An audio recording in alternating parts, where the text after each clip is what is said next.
성도들을 이렇게 만나 보면 가끔 얼굴이 어두운 성도들이 있습니다. 제가 묻습니다. 얼굴이 왜 이렇게 어두우시냐? 그러면 이런저런 대답을 합니다. 그런 대답 중에 아주 그 한겨울 찬바람처럼 이 찬바람이 쌩 도는 대답이 있습니다. 그게 뭐냐면, 목사님, 지난번 제가 인사했는데 목사님 인사 안 받았잖아요. 목사님, 저 외면했잖아요. 그 대답 들으면 굉장히 당황스럽습니다. 제가 의도적으로 외면해본 적은 절대 없습니다. 오히려 제가 찾아서 인사하지 외면하거나 그런 적 없는데 아마 그렇게 느꼈나 봅니다. 그런데 제가 그 대답을 들으면서 한 가지 깨달은 게 있습니다. 사람에게 외면을 당하면 그 마음에 고통이 있다는 거예요. 고통. 그렇죠? 여러분 보세요. 늘 가깝게 지내던 사람이 안녕, 그런데 들은 척도 않고 지나가 보세요. 어때요? 마음이? 되게 마음이 아파요. 여러분, 그러니까 절대 옆에 사람들 유리인간 취급하지 마시고 투명인간 취급하지 마시고 인사도 잘 받으실 뿐 아니라 인사도 잘 하시길 바랍니다. 그런 의미에서 우리 전후좌우 사람들에게 우리가 좋은 인사말을 가지고 없으면 사랑하고 축복한다고 인사하겠습니다.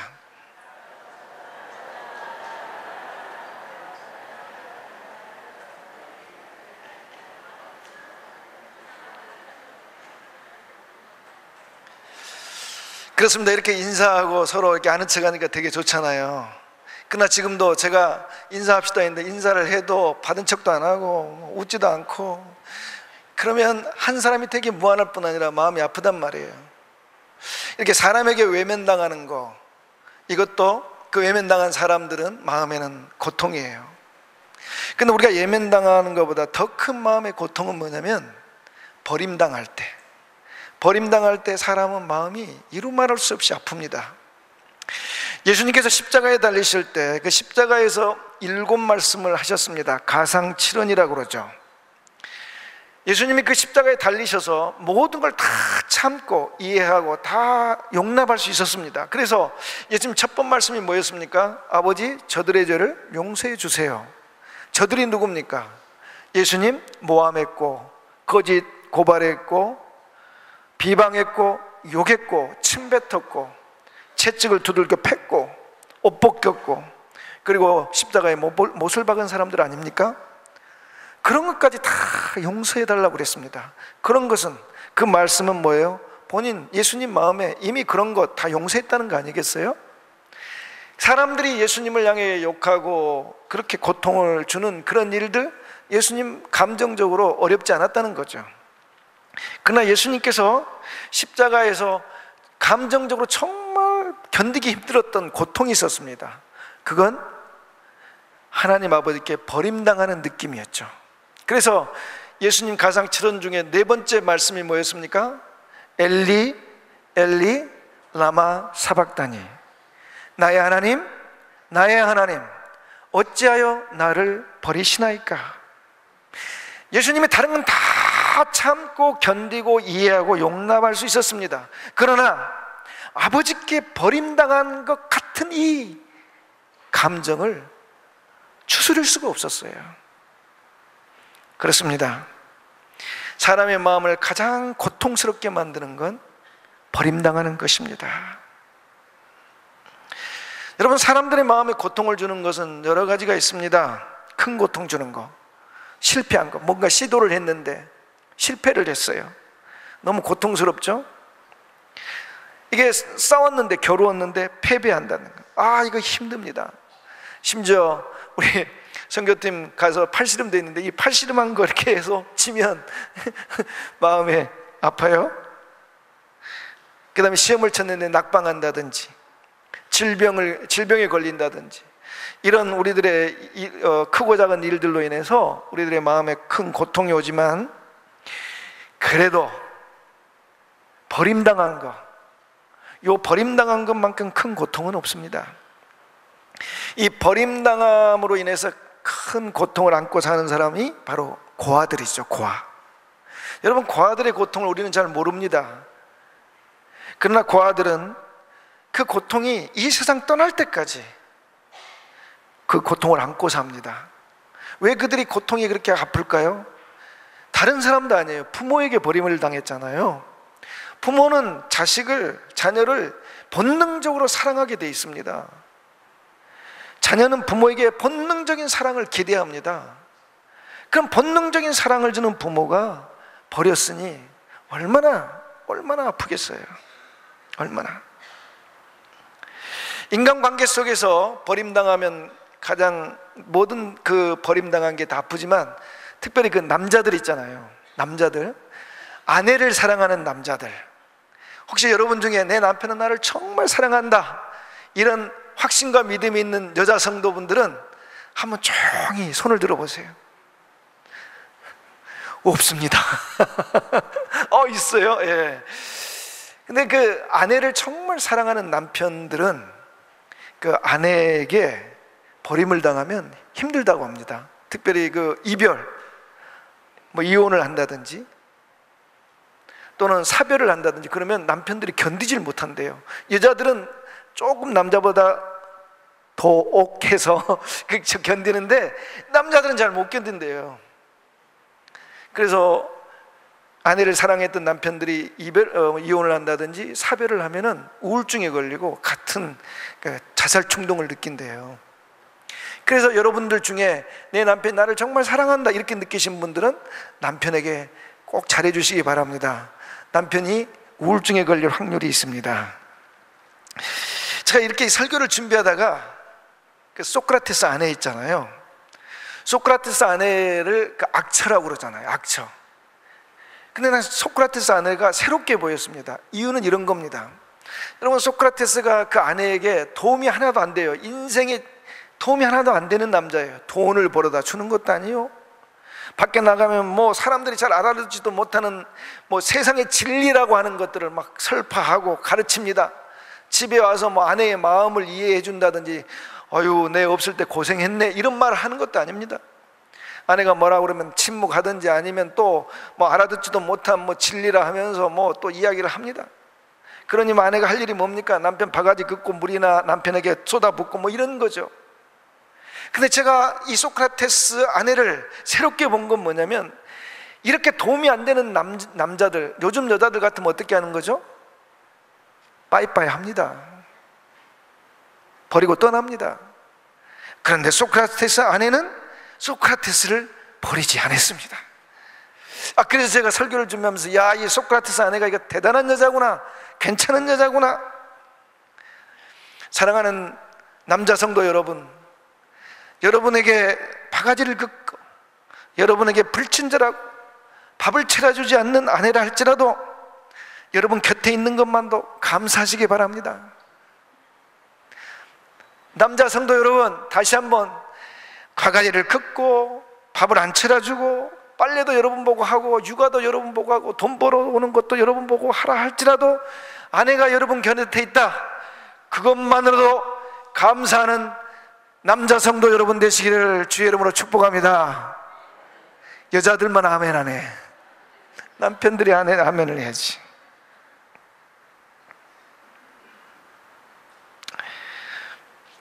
많은 사람들이 사람을 버리고 버림을 당합니다. 요즘은 특별히 더 합니다. 그러나 우리를 절대 버리지 않는 분이 계십니다. 그분은 하나님 아버지이십니다. 시편 68편 5절에 한번 따라합니다. 하나님은 고아의 아버지시라. 이 표현이 너무 귀합니다.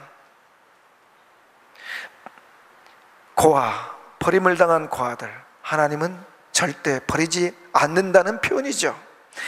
이 표현, 하나님은, 사람은 다 버릴지라도 하나님은 버리지 않는 이 놀라운 진리를 경험한 사람이 바로 다윗 왕입니다. 그래서 다윗 왕이 시편 27편 10절에서 이렇게 외쳤습니다. 저를 따라합니다. 내 부모는 나를 버렸으나 여호와는 나를 영접하시리이다. 그렇습니다. 이 세상에서 가장 버릴 확률이 적은 부모, 그분들이 우리를 버릴지라도 하나님 아버지는 우리를 절대 버리지 아니하십니다. 할렐루야. 버림을 당하면, 버림당한 사람들, 그 사람들에게 나타나는 현상이 하나 있는데, 감정이 하나 있는데, 그게 뭐냐? 자책감이에요. 자책감. 그 자책감이란 게 뭐냐면 이런 거죠. 버림을 당했어요. 그 버림을 당했는데 처음에는 자기를 버린 사람에 대해서 원망을 해요. 근데 시간이 지나면 이렇게 생각을 하는 거예요. 자기가 버림당한 책임이 자기에게 있다고 생각을 해요. 자기가 자격이 없기 때문에 버림을 당했다, 이렇게 생각을 하는 거죠.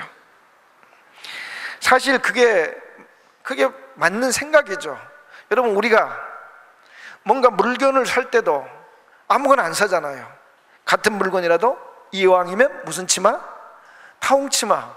더 이 퀄리티가 높은 걸 하잖아요. 우리가 자녀들에게 이야기하죠. 친구 사귈 때 아무나 사귀라, 이렇게 이야기하는 부모 있습니까? 뭐라고 이야기를 해요? 아무나 사귀면 안 된다. 너보다 나은 친구를 사귀라. 공부를 더 잘하고 인격도 더 나은 친구를 사귀라, 이렇게 이야기하잖아요. 그래서 우리 살아가는 인생이 다 뭡니까? 다 이게 비교해보고, 자격이 되는 것들은 취하고 자격이 안 되는 것들은 버리는 거예요. 그런 세상의 경험을 하기 때문에 우리가 버림을 당하면 그런 자책감을 갖는다는 거죠. 아, 나는 자격이 안 돼서 버림을 당했다. 그러나 자격이 안 돼도 모든 사람이 버릴 만한 그런 보잘것없는 자라 할지라도 버리지 아니하시는 한 분이 계십니다. 누구십니까? 하나님 아버지. 하나님 아버지는 우리를 절대 버리지 아니하십니다. 어디서? 예수님 안에서. 할렐루야. 그래서 오늘 본문에서 뭐합니까? 예수님 안에서, 예수님 안에서, 예수님 안에서, 하나님 사랑에서 우리를 절대 끊을 수 없다. 하나님은 절대 버리지 아니하신다. 할렐루야. 이렇게 우리는 예수 믿는 사람들에게 끊임없이 성경에서, 그리고 설교로 이야기합니다. 하나님은 절대로 여러분이 무슨 죄를 지어도 버리지 아니하십니다 라고 이야기를 하지만, 우리의 자책감이라는 게 너무 크기 때문에, 우리가 사회에서 늘 경험하는 것이 비교, 그래서 위에 있는 건 취하고 밑에 있는 건 버리는 이런 경험들을 하고 또 우리가 그렇게 하기 때문에 사탄은 우리들의 이런 경험, 우리들의 이런 자책감을 이용을 해요. 야, 너가 지은 죄가 한두 가지냐? 그리고 너가 지금 지은 죄, 이게 그냥 넘어갈 죄냐? 이건 너가 책임을 져야 되고 너가 하나님 앞에 형벌을 받아야 된다, 이렇게 속입니다. 맞습니다. 우리는 우리가 지은 죄, 우리의 자격 없는 모든 거 우리가 책임을 져야 됩니다. 어디서 책임을 져야 되냐? 예수님 밖에 있으면 책임을 져야 됩니다. 그러나 예수님 안에 있으면 그 책임은 누가 집니까?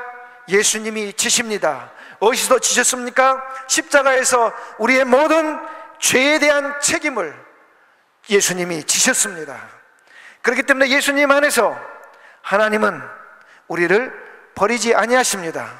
우리의 버림당해야 될 책임을 예수님이 지셨기 때문입니다. 할렐루야. 그럼에도 불구하고 우리는 우리 인생에 어려움이 온다, 우리 인생에 어려움이 온다, 고난을 당한다. 그러면 하나님이 나를 버리셨구나, 하나님이 나의 죄에 대한 형벌을 내리시는구나, 이렇게 생각을 합니다. 이렇게 생각해요. 우리가 당하는 여러 고난들이 있습니다. 35절에 보면은 환난이나 공고나 박해나 기근이나 적신이나 위험이다 있습니다. 환난은 뭡니까? 어려움입니다. 공고는 우리가 감당하기 어려운 힘든 일입니다. 박해, 기근은 뭐예요? 가난이에요. 적신, 옷 벗은 것, 즉 수치를 당하는 거죠. 위험, 칼, 생명의 위험. 36절에도 보면은 뭡니까? 종일 죽임을 당하는, 그 죽임 당하는 상황. 도살당할 양 같은 상황, 그런 일을 당하면 다 우리는 이렇게 생각하는 거예요. 맞아, 하나님이 나를 버렸어. 하나님 앞에서 내가 이거 죄에 대한 책임을 져야 되는 거야, 형벌받는 거야, 이렇게 생각을 한다는 거죠. 그러나 오늘 37절에 보면은 놀라운 선언이 있습니다. 우리 37절 다 같이 한번 읽겠습니다. 시작. 그러나 이 모든 일에 우리를 사랑하시는 이로 말미암아 우리가 넉넉히 이기느니라. 아멘. 환난이나 공고나 실패, 이 모든 것, 고난, 가난, 질병까지도, 죽음의 상황까지도, 그것은 하나님이 우리를 버린 증거가 아니라 예수 안에서는 하나님이 우리를 버리지 아니하실 뿐만 아니라 그런 모든 걸 이겨 승리하게 하신다고 약속하십니다. 성경에 좋은 예가 있습니다. 여러분, 요셉 아십니까? 야곱의 아들 요셉. 형들이 그를 버렸잖아요. 버릇없다고, 재수없다고. 그래서 형들이 그를 버렸잖아요. 노예로 팔아버렸습니다. 이집트에 노예로 팔려갔습니다. 그러나 하나님은 그를 버리지 아니했습니다. 그를 애굽 왕 파라오의 시대장 보디발의 집에 가게 하셨습니다. 그곳에서 보디발의 아내에게 또 모함을 당하고 죽게 되었을 때 하나님은 또 그의 생명을 구원하시고 감옥에 갇히게 했습니다.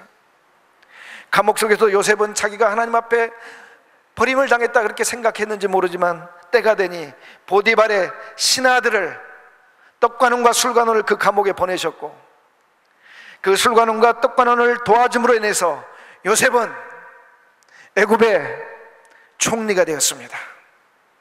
총리가 되어서 7년 풍년, 7년 흉년의 문제를 해결해서 애굽의 사람들을 살려낼 뿐 아니라 자기 집안 사람들을 살려내서 이스라엘의 민족이 되고 나라가 되게 하는 토대를 만들어 주었습니다. 그렇습니다. 하나님은 부모에게 버림당하고 형제에게 버림당하고 지켜줄 사람이 아무도 없는 그곳에 죽음에 처한 감옥에 있을지라도 하나님은 우리를 버리지 아니하시고 그 죽음의 상황에서도 우리를 이겨 승리케 하여 주십니다. 이게 예수 안에서 하나님이 우리에게 주시는 약속입니다. 그렇습니다. 예수 안에 있는 자들에게는 고난과 환난과 가난과 질병과 죽음의 상황이 하나님이 우리를 버린 버림의 증거가 아니라 하나님께서 그것조차도 이겨 승리케 하여 우리로 하여금 선물을 받도록 도우시는 통로로 사용하는 줄 믿습니다. 아야타 부족, 이번 저희들이 단기 선교 때문에 간 선교지입니다. 선교지 부족들입니다. 지난 주일 설교 때 아야타 부족에 대한 설명을 좀 했습니다. 그들을 필리핀 거주하는 최초 원주민이라고 말씀드렸습니다.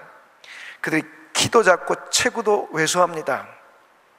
저같이 단아한 사람도 거기 가면 매우 외모에 대한 자부심을 느낍니다. 피부와 머리카락을 보면 그분들은, 그 종족은 흑인에 가깝습니다. 그 몸에 나는 채취를 맡아보면, 저도 그 카투사에 있을 때 방을 썼던 친구가 흑인 친구였기 때문에 그 흑인들의 독특한 채취를 아는데 그런 채취가 나요.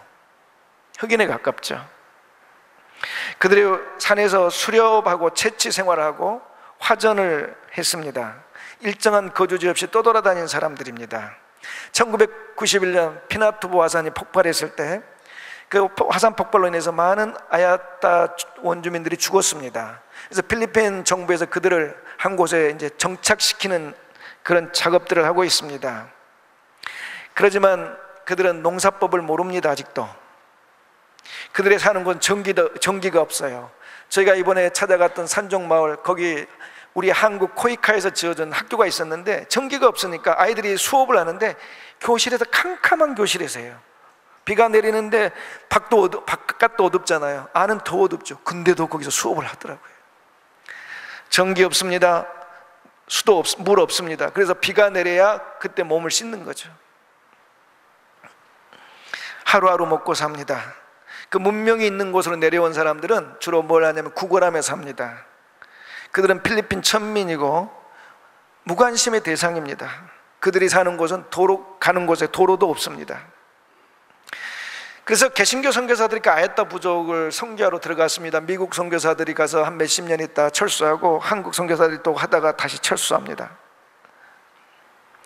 그들은 선교사님들에게도 버림을 당했습니다. 그래서 이제 지어놓은 교회 건물들이 있을 거 아니에요. 산속에. 그 건물도 막 폐허가 됩니다.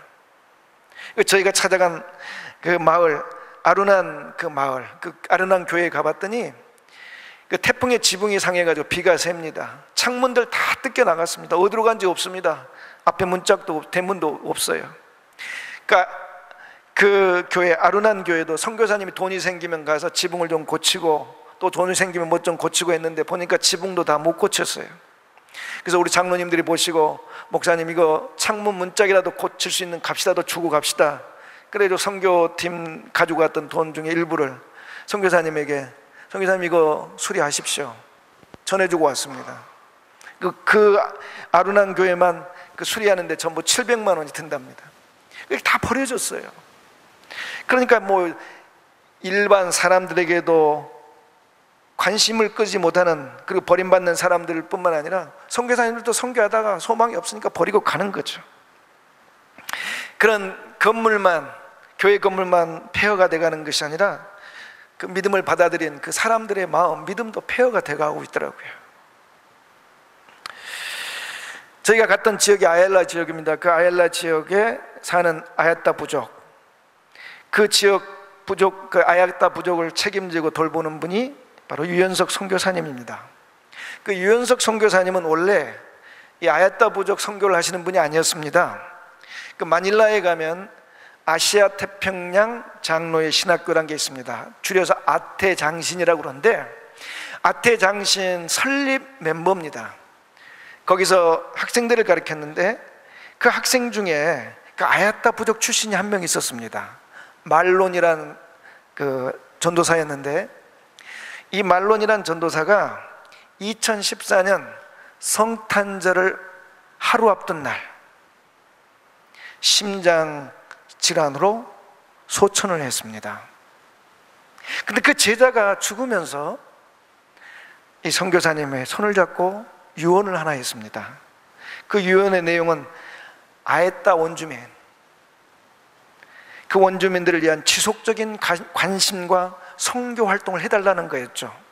그러니까 한마디로 줄여서 말하면 그의 부족을 버리지 말아달라는 거였죠. 선생님, 우리 부족을 버리지 말아주세요. 원래 이 유연석 선교사님이 가지고 있던 선교 비전은 뭐였냐면 그 지역의 교회 지도자들을 훈련하고 교회들이 서로 연합해서 연합사역을 하게 하고 대학생들 전도해서 그들을 복음화시키고 기독교 지도자로 키우려고 하는 게 그분의 선교 비전이었습니다. 근데 제자가 죽으면서 마지막 유언을 자기에게 한 거예요. 그 제자의 유언을 외면할 수가 없더랍니다. 그래서 그 아얄라 지역의 아야타 원주민들을 위한 선교 사역을 시작한 겁니다. 저는 그 이야기를 들으면서 이런 생각을 했습니다. 필리핀 사람들도 정부도 버린 그 아야타 사람들, 선교사님들도 버린 그 아야타 사람들, 하나님은 버리지 않고 계셨다. 하나님은 마음에 품고 계셨다는 거예요. 그 아얄라 지역 아야타 부족들을 이끌고 있던 그 사역자가 젊은 나이에 죽어갈 때 그 아야타 부족의 그 사역자, 젊은 사역자의 그 마지막 유언을 통해 하나님께서 선교사님에게 그들을 버리지 말라고, 버리지 말라고. 그렇습니다. 하나님, 우리 아버지는 모두가 버려도 절대 버리지 아니하십니다. 제가 선교지에서 설교를 준비하면서 또 어제 설교를 마지막 정리하면서 제 마음에 드는 확신과 감동은 그거였습니다. 우리 하나님 아버지는 예수님 안에서 결코 버리지 아니하신다. 사람들은 이야기합니다. 저 사람은 버림당해야 돼. 우리가 아무리 손가락 버림당해야 될 사람이라고 손가락질해도 하나님은 버리지 아니하시고, 우리는 교회를 또 욕합니다. 뭐 이런 교회 저런 교회, 이런 교회가 어딨냐 저런 교회가 어딨냐, 이런 교회 저런 교회, 우리가 욕하는 교회라 할지라도 하나님은 절대로 버리지 아니하십니다. 이게 하나님의 마음입니다.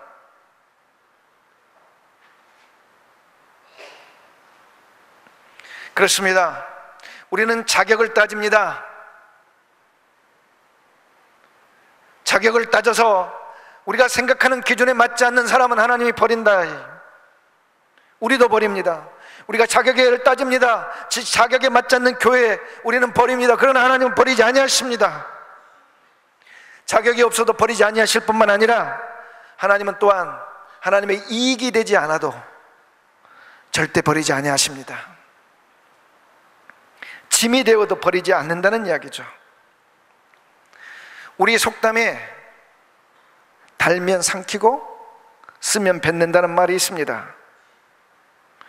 그렇습니다. 사람은 자기에게 유익이 되면 막 잘해줍니다. 그러나 필요가 없으면 버리고 외면합니다. 이게 사람입니다. 특정한 사람들만 그런 게 아니라 이게 모든, 저와 여러분 모든 사람의 특징입니다. 공통된 특징이에요. 예수님 제자들 보십시오. 그들이 모든 걸 다 버리고 예수님 따랐습니다. 최후의 만찬 때 예수님이 그렇게 말씀했습니다. 오늘 밤 너희들이 다 나를 버린다. 베드로가 항변했습니다. 예수님 지금 무슨 말씀하시냐고. 여기 제자들, 다른 제자들은 다 버려도 나는 절대 주님 안 버립니다. 내가 죽음의 자리까지 내가 주님과 함께 가겠습니다. 그 이야기를 듣더니 다른 제자들이 막 서로 이야기합니다. 이 무슨 말을 하냐고. 베드로만 그런 게 아니고 우리도 예수님 버리지 않고 죽음의 자리 우리도 함께 가겠다고 다들 이구동성으로 외쳤습니다. 그렇죠? 그러나 어떻게 됐습니까? 예수님 붙잡히시고 죽음의 자리에 가야 되니까 그때 다 도망갑니다. 예수님 버렸습니다. 이게 우리들의 모습입니다. 나는 안 그런다 정도 차이일 뿐입니다. 그러나 우리가 예수님을 믿는 한 하나님은 절대 버리지 아니하십니다. 예수님이 십자가에서 외쳤잖아요. 엘리 엘리 라마 사박다니, 나의 하나님 나의 하나님 어찌하여 나를 버리십니까? 질문했잖아요. 질문. 그 답이 뭡니까? 예수님을 왜 버렸습니까? 하나님 아버지께서 십자가에서 예수님을 왜 버리셨습니까? 그것은 저와 여러분을 예수님 대신 취하시려고 예수님을 버리신 거 아니겠습니까? 예수님은 버리고 우리 같은 사람은 하나님이 취하셨습니다. 그러면 우리가 하나님께 얼마나 도움이 됩니까? 여러분, 우리가 하나님께 도움이 됩니까? 우리는 하나님 앞에 예배 되면 나오고 안 되면 안 나오고, 예배 시간도 여러분 시간이 되면 시간 지켜 나오고 시간이 안 되면 늦게 나오고, 헌금도 되면 좀 하고 계산해서 안 하고, 헌신도 마찬가지입니다. 그러나 우리에게 무슨 안 좋은 일이 생기면 우리는 하나님께 따집니다. 하나님 왜 나에게 이렇게 어렵게 하십니까? 심지어 삿대질도 합니다. 하나님 그럴 수 있냐고. 그러고 보면 우리는 항상 하나님께 원망과 불평만 하는 자들입니다. 제가 늘 말하죠. 원망과 불평하는 성도들은 원불교 신자다. 우리는 하나님께 도움이 되거나 이익이 되거나 유익이 되는 존재라기보다는 늘 하나님께 짐이 되고 하나님 앞에 따지고 하나님께 원망하고 불평하는 그런 사람들입니다. 그런데 그런 우리를 버리지 아니하시고 우리를 취하시려고 영원한 독생하신 외아들을 버리셨습니다. 이게 하나님의 사랑입니다. 예수 안에서 하나님의 이 사랑을 그 어떤 것도 끊을 수가 없습니다. 하나님은 우리가 하나님께 부담이 되고 짐이 되고 하나님 얼굴에 먹칠을 해도 예수 안에서 하나님은 우리를 버리지 아니하십니다. 할렐루야. 그 유현석 선교사님이 아야타 부족을 위한 여러 사역들을 합니다. 그 중에 가장 중요하게 여기고 힘쓴 사역이 아이들을 데려다 양육하는 겁니다. 그래서 그 선교센터에 지금 40명의 아이들이 양육받고 있습니다. 초등학교도 다니고 중학교도 다닙니다. 선교사님이 나타나면 아이들이 막 몰려옵니다.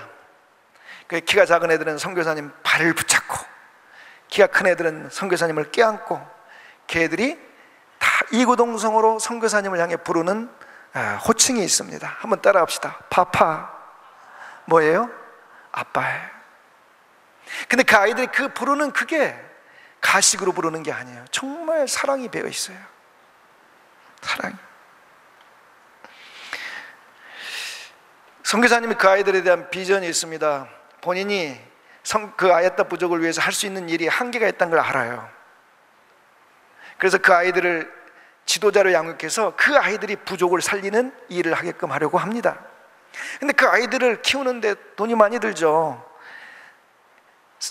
아이들이 먹고 사는데 한 달 3만 원 듭니다. 그러니까 아이들 하루 식사 비용이 1,000원 드는 거죠. 그리고 교육비가 2만 원에서 한 달에 5만 원이 그 아이들에게 들어갑니다. 최소. 여러분 40명이면 200만 원입니다. 50명이면 250입니다. 근데 그분은 어떤 교회에서 파송하신 분이 아니에요. 그분은 그냥 또 어디 가서 손 벌려서 이렇게 도와주세요 하신 분도 아니에요. 이 아이들이 자기에게는 짐이잖아요. 짐이에요. 그래서 이 아이들에 대한 사역들이 하려면 가족들이 지금 선교사님 가족들은 흩어져서 합니다. 그래서 이제 이 아이들이 이제 40명, 50명 되는데 이 중에는 적응을 못하고 산에 다시 돌아가는 애들도 있고 하지만 꾸준하게 크는 애들이 있습니다. 그 애들은 정말 좀 달라 보입니다. 그런데 작년에 이 선교사님에게 서울에 있는 한 중형교회라는 것은 1,000명이 넘어가는 교회예요. 중형교회 당회에서 이 선교사님을 담임 목사로 청빙을 했습니다. 청빙 조건이 뭐냐? 그 교회에서 이 선교사님에게 내건 청빙 조건은 뭐냐면 선교사님이 지금 하고 있는 선교 사역에 대한 전폭적인 지원을 하겠다는 겁니다. 재정적인 지원이든 어떤 지원이든 선교사님이 원하면은 다 하겠다는 거예요. 선교사님은 좋죠. 본인이 여기 한국 와서 목회하면서 거기 자기 사역하는 그곳에 교회에서 전폭적인 지원을 하면 얼마나 좋겠어요? 그런데 선교사님이 이런 제안에 거절했답니다. 여러분 요즘 담임 목사 가기가 하늘의 별 따기인 거 아시죠? 부목사님 자리 구하기도 힘듭니다. 근데 이런 제안에 거절했대요. 저는 안 갑니다 했답니다. 제가 물어봤어요. 제가 동기지만 저보다 나이가 많으시거든요. 형님 왜 안 갔어요? 대답입니다. 이 아이들을 버리고 갈 수가 없었어. 이 아이들을.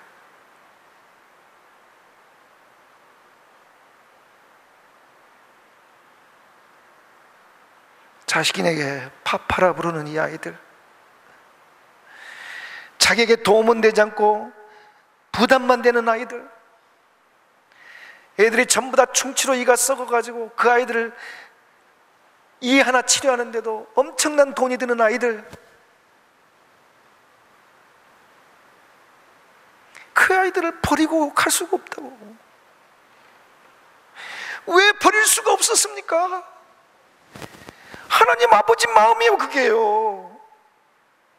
우리 자신이 하나님께 돈만 들고 부담만 되고 항상 걱정거리, 두통거리지만 하나님은 우리를 버릴 수가 없어서 예수님을 대신 버린 겁니다. 그 하나님 아버지 마음을 아니까 그 아이들을 두고 갈 수가 없었던 거죠. 한국에 오면 가족들이 모여 살 수 있는데,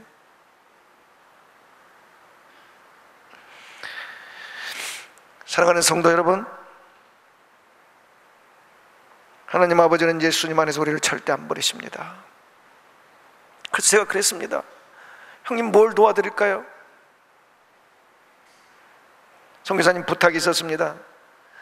교회 건물 짓기도 해야 되고 여러 거 다 해야 되지만 교회 건물 짓는 것보다 더 중요한 건 이 아이들을 키워내는 일이니까 이 아이들을 양육할 후원을 좀 부탁한다고.